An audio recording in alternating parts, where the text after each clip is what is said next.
Os territórios quilombolas, eles são fundamentais, né? Eles marcam a presença dessas populações africanas no Brasil, e isso diz respeito à própria Constituição do Brasil, como país, como território, né? Já que não é possível falar de Brasil sem falar da presença das populações africanas aqui. As comunidades quilombolas, elas são fundamentais porque elas falam sobre a presença dessas populações africanas no Brasil.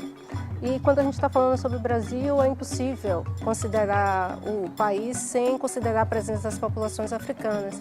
Então, a importância delas, por um lado, se dá pela necessidade que temos de garantir o direito à terra a essas comunidades e, por outro lado, de garantir o nosso respeito à nossa Constituição como país. É uma forma de vida em ameaça.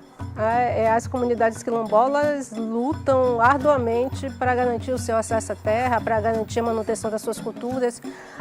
E eu acho que há uma dificuldade ainda, uma resistência que precisa ser vencida por parte da sociedade brasileira de entender que a preservação dos territórios quilombolas diz respeito aos direitos das populações quilombolas, mas também diz respeito ao reconhecimento da importância das populações africanas na história do Brasil.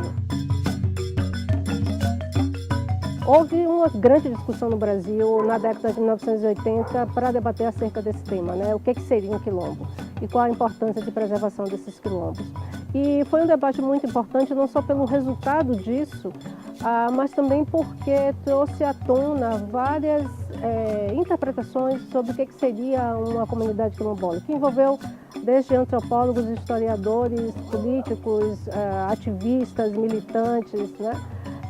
E a definição de um quilombo passa pelo reconhecimento da posse da terra por uma determinada comunidade e que essa terra diz respeito a propriedades referentes a propriedades que foram propriedades escravistas, né? Então, quando a gente vai pesquisar a história dos quilombos, a gente descobre que grande parte dessas comunidades elas vivem nessas áreas desde o tempo da escravidão e que sucessivamente várias gerações continuam vivendo nessa terra, vivendo da terra, preservando o meio ambiente. Então, a história dos quilombos está profundamente ligada à história do escravismo.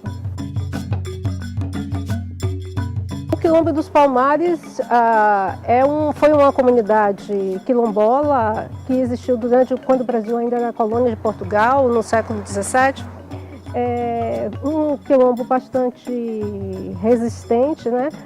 Ele é tão conhecido por nós historiadores porque a perseguição ao quilombo gerou um conjunto de documentos que estão guardados hoje, tanto em arquivos brasileiros quanto em arquivos portugueses, que falam das várias tentativas não só de aniquilar o quilombo por meio de tropas militares, mas também de negociar com as lideranças quilombolas, né? Então, a resistência de Palmares nos deu um bom exemplo das várias formas com que o Estado, naquela época o Estado colonial português, lidou com essas populações quilombolas. Então, Palmares com certeza é o nosso exemplo mais bem documentado de quilombos, mas eu acho que a gente precisa pensar sobre outras comunidades quilombolas que foram mais numerosas, algumas muito mais próximas dos centros urbanos e que representaram formas muito bem-sucedidas de articulação, de resistência e até de negociação com o Estado.